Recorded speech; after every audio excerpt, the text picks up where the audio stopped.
시청자 여러분 안녕하십니까. 오늘도 한마디 문무일입니다. 요즘 가짜 뉴스가 양산되는 그런 세태입니다. 가짜 세상인 거죠.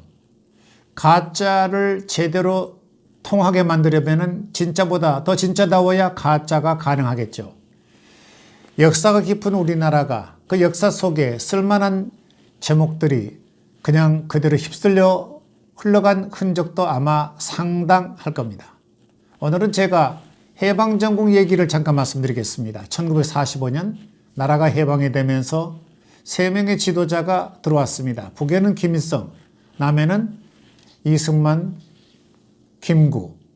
자, 북의 김일성은 원래 평양에 살다가 어린 시절에 평양을 떠나서 나이가 들어서 소련군 장교가 됐습니다. 신분이 소련군 장교로 9월 19일에 원산항에 들어옵니다. 원래는 신의주에서 평양으로 갈 예정이었는데 철교 폭파로 인해서 블라디보스톡으로 가서 소련 함정 푸가초프호를 타고 원산에 들어와 22일에 평양으로 갑니다. 이때 소련군 군복을 입고 60명의 부대원과 함께 평양에 들어갑니다.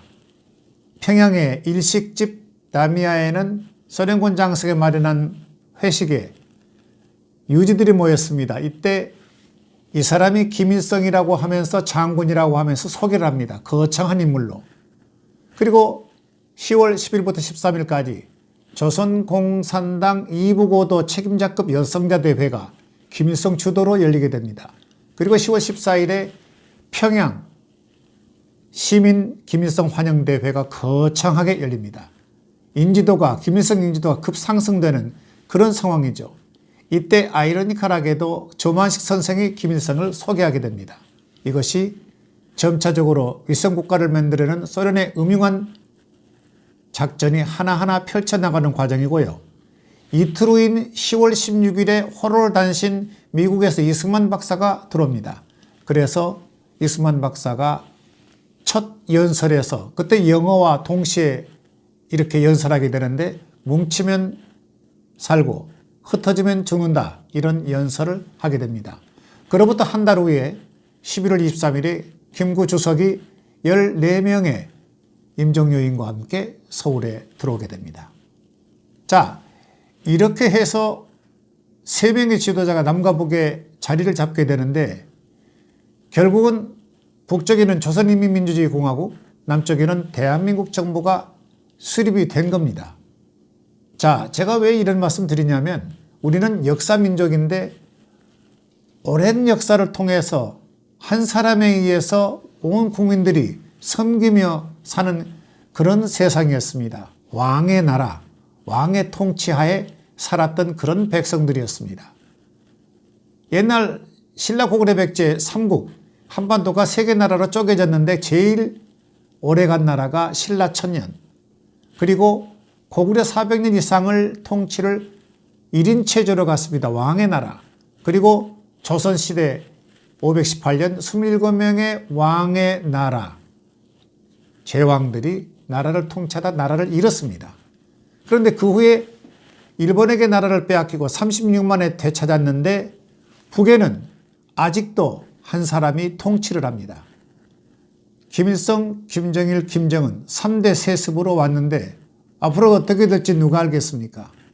북에는 아직도 옛날 왕의 나라 그 세습에서 벗어나지 못하고 있는 형편이고 남쪽에는 건국대 대통령 이승만의 자유민주주의 사상에 의해서 공화주의로 바뀌면서 왕의 나라를 백성들에게 돌려준 겁니다. 국민에게 주권을 돌려준 겁니다. 그로부터 70년의 세월이 훌쩍 지나갔습니다. 양쪽 형편이 어떻게 됐습니까? 결국은 그 체제에 따라서 그만큼 우리네 삶이 달라진다 이런 얘기가 되겠죠. 여기에 핵심은 바로 반공주의입니다. 이승만 대통령은 공산주의 하면은 두드러기가 나는 그런 인물이었습니다. 이 반공에 관해서는 미국 조야에서도 아시아의 반공주의자 이승만 대통령을 그만큼 신뢰를 했던 그런 지도자였습니다. 박정희 정부가 반공을 국시로 삼았지 않습니까? 어떻든 이렇게 해서 70년의 기적을 이룬 대한민국. 자, 그럼 여러분은 건국 대통령 이승만 박사에 대한 흔적을 어느 정도까지 알고 계십니까? 독립운동, 그리고 전쟁, 그리고 미국과 줄당기게 하면서 한미동맹을 일궈내기까지 이런 흔적을 구체적으로 아는 국민은 얼마나 될까요? 어쩌면 자라나는 세대는 전혀 모를 수밖에 없을 겁니다. 그만큼 우리는 건국 대통령에 대해서 너무 인색하다, 너무나 엄청난 가짜 뉴스에 매몰되고 있다 하는 그런 느낌을 지울 수가 없습니다. 자, 모두가 다 늙어갑니다. 나이가 들어갑니다. 그러나 내일보다 오늘이 젊습니다. 오래된 포도주처럼 이렇게 농 있고 잘 익고 낭만적이며 향기 나는 그런 삶을 순간순간마다 맞이하시기 바랍니다. 오늘도 한마디, 오늘은 이만하겠습니다. 안녕히 계십시오.